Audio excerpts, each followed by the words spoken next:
Começo esse vídeo lendo 2 versículos em Filipenses, capítulo 4.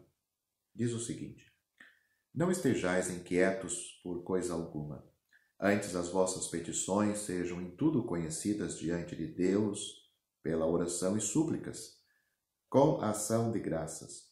E a paz de Deus, que excede todo o entendimento, guardará os vossos corações e os vossos sentimentos em Cristo Jesus. Filipenses capítulo 4, versículos 6 e 7. Esta é, sem dúvida, uma das declarações mais nobres e mais consoladoras que pode ser encontrada em qualquer peça literária já escrita. Somos tentados a dizer isso a respeito de muitas passagens das Escrituras. Mas do ponto de vista de nossa vida pessoal neste mundo e do ponto de vista da experiência prática, não há declaração que ofereça mais conforto para o povo de Deus do que estes 2 versículos. Neles, o apóstolo continua com o que é não só o tema deste 4º capítulo de Filipenses, mas o tema principal de toda a epístola. Ele está preocupado com a felicidade e alegria dos membros da igreja em Filipos e escreveu-lhes a exortação específica de que deviam regozijar-se sempre no Senhor. E repetiu a exortação, dizendo: E outra vez vos digo, regozijai-vos.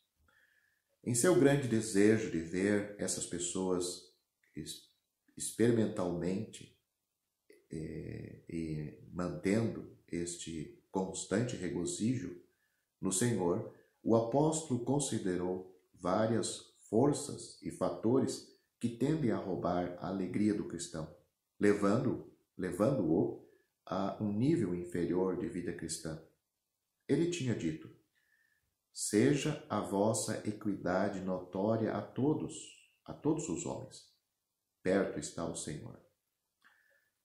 Ele mostrou como um espírito irrequieto, um desejo frenético de seguir nosso próprio caminho, muitas vezes pode roubar a nossa alegria.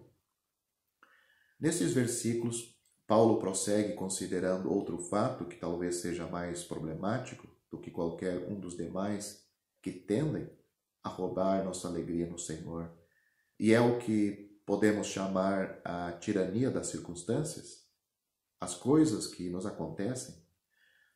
Quão numerosas são e com que frequência nos acontecem? Aqui o apóstolo trata da questão de uma forma definitiva.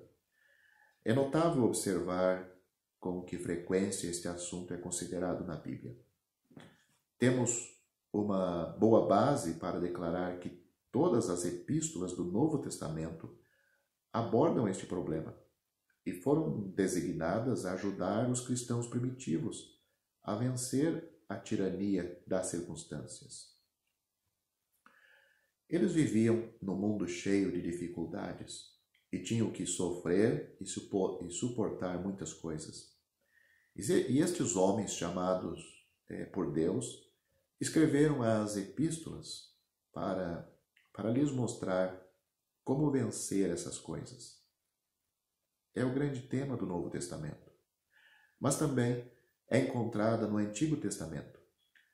Por exemplo, os Salmos, e destacamos o Salmo 3 e o Salmo 4, expressam isto com perfeição. O grande problema da vida, num certo sentido, é deitar-se para descansar e dormir. Note o que o salmista disse: Eu me deitei e dormi. Qualquer pessoa pode se deitar, mas a pergunta é: ela pode dormir?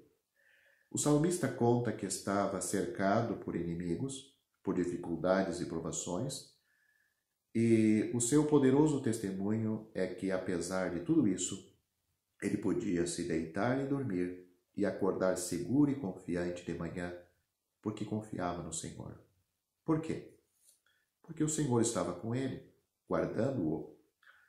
Esse é o tema de tantas passagens da Bíblia, tanto no Antigo Testamento como no Novo Testamento, que é, obviamente, um assunto de suprema importância.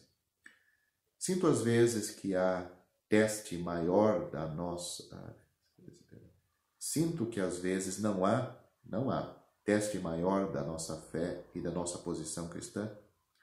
É uma coisa dizer que endossamos a fé cristã e, tendo lido a Bíblia e absorvido a sua doutrina, dizer, sim, eu creio em tudo isto, é a fé pela qual eu vivo. Mas é outra coisa completamente diferente permitir que esta fé nos conduza em vitória e triunfo e mantenha a nossa alegria quando tudo parece estar contra nós, quase nos levando ao desespero. É um teste delicado e sutil da nossa posição por ser tão essencialmente prático, tão longe da mera teoria. Estamos na posição, estamos na situação, essas coisas estão acontecendo a nós e a questão é: qual é o valor da nossa fé nesta situação? Ela nos diferencia das pessoas que não têm fé?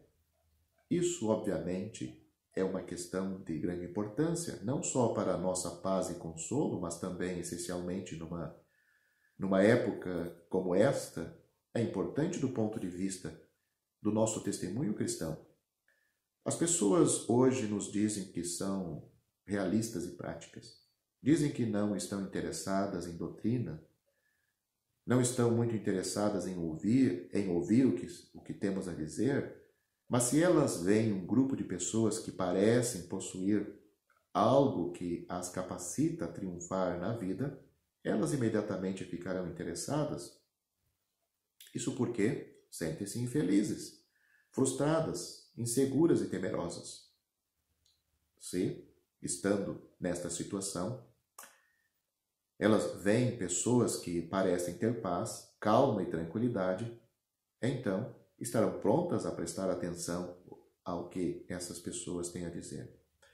Portanto, convém que consideremos cuidadosamente o que o apóstolo tem a dizer nestas declarações magistrais sobre como tratar da tirania das circunstâncias e situações, não só para a nossa felicidade e contínua alegria no Senhor, mas também para nosso testemunho nestes dias difíceis. A questão parece se dividir a si mesma de forma bastante simples. Antes de tudo, o apóstolo diz que há certas coisas que devemos evitar. Ele diz: não estejais inquietos por coisa alguma. Essa é uma injunção negativa. Há algo a evitar. E precisamos entender bem o sentido desta expressão: não estejais inquietos. É assim que a edição revista e corrigida da Bíblia traduz o texto. Mas a edição revista e atualizada da Bíblia, a expressão, ela expressa um pouco melhor. Diz assim: não andeis ansiosos. Inquieto significa sem inquietude, sem tranquilidade, cheio de nervosa ansiedade, com a tendência de se preocupar ou ponderar demais as coisas. É a mesma palavra que o Senhor usou no Sermão do Monte. Na passagem de Mateus capítulo 6, ele disse: não andeis cuidadosos. Significa que não devemos andar ansiosos, preocupados, que não devemos ponderar ou meditar demais nas circunstâncias. Não ter essa nervosa solicitude a respeito da situação. Esse é o significado desse termo. A propósito, é importante compreender que em nenhum lugar da Bíblia ensina que não devemos cuidar das nossas necessidades diárias. Ela não nos ensina que não devemos cuidar das nossas necessidades diárias ou que não devemos usar de bom senso. A Bíblia nunca diz isto. Ela nunca diz que não devemos fazer isto e não devemos agir assim. Ela jamais encoraja a preguiça. Ao escrever à igreja de Tessalônica, Paulo diz que se alguém não quiser trabalhar, não coma também. Esta palavra inquietos, portanto, não significa tomar providências sábias. Ela fala de ansiedade, de preocupação desgastante e atormentadora. É isso que o apóstolo diz que devemos evitar a todo custo. Mas ele não termina com essa injunção negativa. Temos aqui uma porção profunda de psicologia bíblica. O apóstolo mostra como tendemos a cair neste estado de ansiedade mórbido e deixa claro que é tudo devido à atividade do coração e da mente. Note, ele diz: "E a paz de Deus, que excede todo o entendimento, guardará os vossos corações e os vossos sentimentos em Cristo Jesus." Ou como diz a edição Revista Atualizada, guardará os vossos corações e as vossas mentes em Cristo Jesus. O problema está na mente e no coração. São eles que tendem a produzir esse estado de ansiedade, de preocupação e solicitude mórbida. Esta, como eu já disse, é uma porção profunda de psicologia, e estou enfatizando isso porque mais adiante, ou talvez em outro vídeo, vamos ver como é importante compreender a explicação psicológica do apóstolo a respeito desta condição para aplicar a nós mesmos a solução que ele oferece. O que o apóstolo está dizendo, em outras palavras, é que podemos controlar muitas coisas em nossa vida e muitas das circunstâncias ao nosso redor, mas não podemos controlar nosso coração e nossa mente. Este estado de ansiedade, Paulo diz, é algo que, de certa forma, está fora do controle. Ele acontece apesar de nós mesmos, sem nós controlar isto. Como isso é verdade e é na experiência, isso acontece. Procure lembrar uma coisa que vocês estiveram nessa condição de ansiedade. Lembre-se de como não podia ser controlada. Vocês ficaram acordados e teriam dado tudo para poder dormir. As suas mentes não os deixaram dormir. Seus corações não o deixaram dormir. O coração e a mente, então, estão fora de controle nesta situação. Daríamos tudo para conseguir com que o coração e a mente parassem de pensar, ponderar e girar em torno de uma situação, mantendo-nos acordados. Temos aqui uma profunda verdade psicológica e o apóstolo não hesita em usá-lo. Aqui, mais uma vez, nos deparamos com o maravilhoso realismo das Escrituras, sua absoluta honestidade, seu reconhecimento do homem como ele é. O apóstolo nos diz que, desta maneira, o coração e a mente, ou, se preferirmos, as profundezas do nosso ser, tendem a produzir este estado de ansiedade. Aqui o coração não significa apenas a sede das emoções, significa a parte central da nossa personalidade. A mente pode ser traduzida, se preferirmos, pelo termo pensamento. Todos experimentamos esta condição e sabemos exatamente do que o apóstolo está falando. O coração tem sentimentos e emoções. Se uma pessoa querida adoece, como o coração começa a trabalhar, nossa preocupação próprio do amor que sentimos pela pessoa é a causa da nossa ansiedade. Se não sentíssemos nada pela pessoa, não ficaríamos ansiosos. Vemos aqui como o coração e as afeições nos influenciam. Não só isto, mas também a imaginação, que causa prolífica de ansiedade é a imaginação. Somos confrontados por uma situação, mas se fosse apenas isso, provavelmente nos deitaríamos e dormiríamos sem problemas. Mas a imaginação começa a funcionar e começa a pensar. E se tal coisa acontecer? Tudo está razoavelmente sob controle hoje. Mas e se amanhã de manhã a febre subir? Ou se o problema causar outra condição? E ficamos pensando nisso por horas, agitados por essas imaginações. E assim, nossos corações nos mantém acordados. Ou então, não tanto no setor da imaginação, mas no setor da mente e do pensamento em si, começamos a considerar possibilidades e imaginar situações e tratar delas e analisá-las, pensando se tal coisa acontecer, precisaremos tomar estas providências ou teremos de fazer isto ou aquilo. Veja como funciona. O coração e a mente estão no controle. Somos vítimas dos pensamentos. Nesta condição de ansiedade, somos as vítimas. São o coração e a mente, esses poderes dentro de nós que estão fora do nosso controle, que exercem senhorio, tirania mesmo, sobre nós. O apóstolo diz que isso é algo que precisamos evitar a todo custo.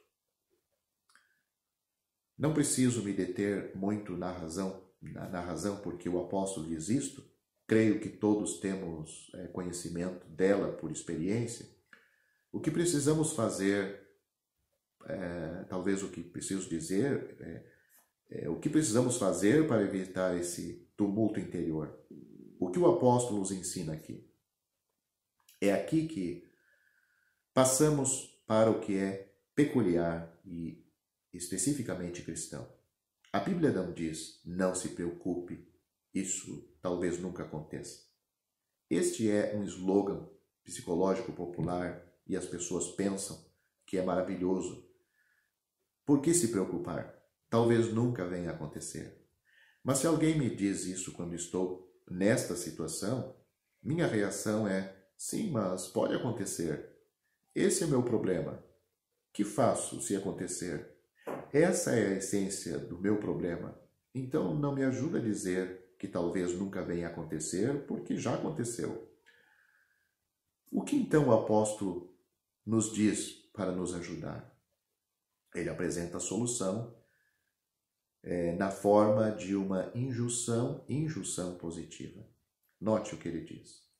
Vossas petições sejam em tudo conhecidas diante de Deus. Essa é a resposta.